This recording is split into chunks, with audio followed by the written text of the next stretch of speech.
Happy Thursday, Sarah. Welcome to my sunroom. This is not my bedroom, as you can probably tell.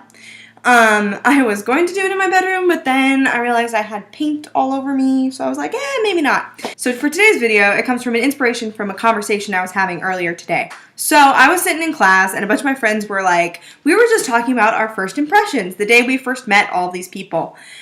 And I was really interested to hear what they thought about me. And, you know, a lot of them was like, oh, I thought you didn't like me. I thought you didn't like anybody. I thought you were a bitch. Whatever. And then, of course, they all ended with, but it's like, but you ended up being super fun and now we're friends. With that, it always makes me wonder what people think of me on a first impression basis. Because it tends to go one of two ways. A, oh my gosh, I can't believe I'm here. I hate everyone. Or they think number two, which is, oh my gosh, I'm so enthusiastic and I've done so many things and I'm so happy to be here. None of which are actually true. So I have a theory. I have a theory that first impressions don't really exist. It doesn't count. It's like a freebie. I don't have anyone where when I've met them, their first impression has been their personality for the whole time I've known them.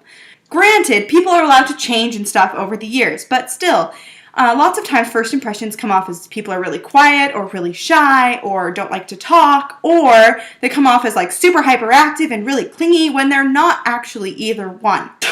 So this has led me to believe that first impressions count as freebies. This is not to say that you get to act however you want and everything will be fine. I just think it gives you license to say, hi, you met me yesterday and I promise I don't act like that in real life. I'm really sorry.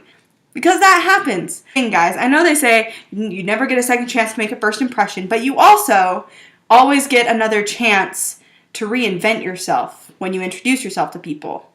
You can always choose how you come off to people. You can choose your first impression just like you can choose your second impression and your third impression. So if you want your first impression to be wild and crazy and then say, okay, I'm not really like that, I was just seeing what you do.